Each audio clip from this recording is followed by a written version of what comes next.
let's do the leg and arm points. Now the first 2 points after the yin 3 gates are the yang 4 gates. And you can skip the yin 4 gates if you don't have time.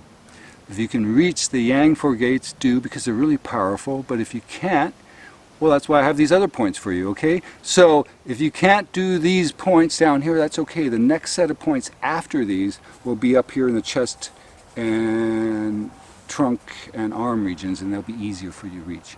Okay, let's get started. Large intestine 4 is found in the meat between the thumb and index finger, right in here. Okay? So many people have pressed here. They've, for headaches and stuff. That's a powerful point, and that gets used along with another point that's geographically similar between the thumb and index finger, and between the big toe and index toe. There are 2 bones that run down. They form a V, and the point is towards the back, right in here. So right in here. Voila. Those are 2 powerful points. People get used. They get used for pain. They get used for moving chi. They get used for many things. You want to do both sides because they're 4 gates. There's 4 sets of points. Okay. And then after this, all the other points, you only need to do one side if you don't have enough time to do both. Okay. So the next set of points, pericardium 6. To find that, find the palm side of your arm. Go down from your wrist crease, 2 knuckles down the center line. It's right there. There's 2 tendons that run parallel to each other, and you want to find the spot in between them. Okay?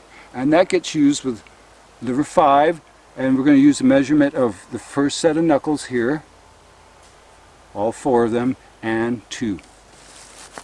Find the inner ankle bone, find the tallest point, put your pinky on it, measure up the bone, but just this side of the bone, the back side of the bone, in the space between the bone and the meat.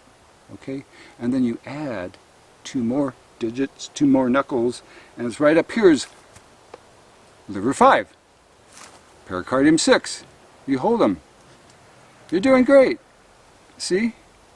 You get them pulsating, and then if you have time, you do the opposite side. If not, that's fine. Okay? And we're going to do the last set of arm and leg points. Okay? Which is triple heater 6 and gallbladder 34. Triple heater 6 is, instead of being found on the inside of the arm like pericardium 6, it's found on the opposite side. Okay? So it's on the back side of the arm. Find the wrist crease, and you're going to go down 4 knuckles, right about there. Okay? Now if you're not sure, what you're looking for is 2 bones. You're going to be on the thumb side. You're going to be in the center, but on the thumb side of this valley here. Okay? And then there's a muscle that crosses this bone. It's a thin muscle. It's like a big rubber band. And you want to be on the elbow side of that band. So, da-da, right here. Just feel around. And if you're unsure, put a whole bunch of fingers down. You'll be sure to be covering it then, okay? On the thumb side, okay?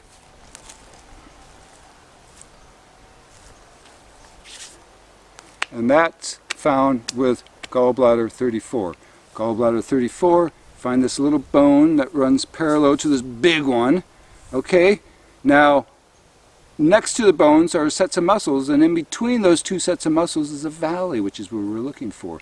Now, if you feel this bone here, you will notice its prominent head, because it gets bigger towards the top, okay? And then it's slender all the way down. So right before it gets big is where you're wanting to find. Okay, here's where it's big. I'm below it. Now I go in and find that valley between these 2 sets of muscles. And if I'm not sure if I've found that valley, that's okay. Just put all your fingers there and you've got it. And now, 4 knuckles down, boom, you've got this. And you're done. You just hold these points, and from here you can go on to the relaxation of the neck and shoulder points. Okay?